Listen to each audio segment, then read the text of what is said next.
what's up you guys, it's Dorothy and welcome back to my channel. In today's video we're going to go into chapter 47 of Wonder by R.J. Palacio, so let's get right into this video. This video may contain sensitive topics and foul language. If you do not wish to continue, I suggest you click off the video now. You have been warned. Chapter 47, Time to Think.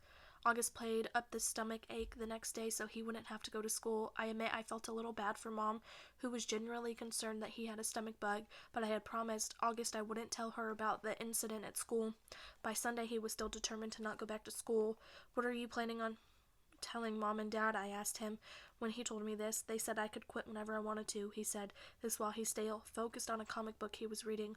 "But you'll never be the kind of kid who quits things," I said, truthfully. "That's not like you." "I'm quitting."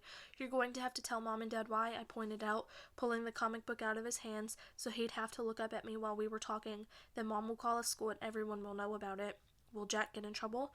"I would think so." "Good." I have to admit, August was surprising me more and more. He pulled another comic book off his shelf and started leafing through it. "Augie," I said, "are you really going to let a couple of stupid kids keep you from going back to school?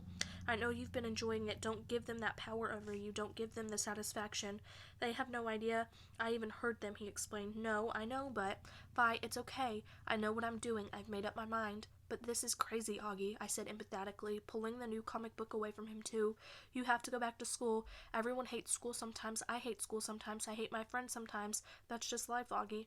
You want to be treated normally, right? This is normal. We all have to go to school sometimes despite the fact that we have bad days, okay?" "Do people go out of their way to avoid touching you, Vi?" he answered, which left me momentarily without an answer. "Yeah, right. That's what I thought. So don't compare your bad days at school to mine, okay?" "Okay, that's fair," I said.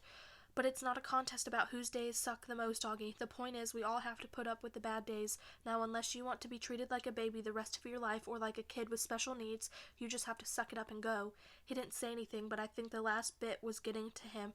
"You don't have to say a word to those kids," I continued. "August, actually, it's so cool that you know what they said, but they don't know you know what they said, you know?" "What the heck?" "You know what I mean. You don't have to talk to them ever again if you don't want to, and they'll never know why. See? Or you can pretend to be friends with them, but deep down inside you know you're not."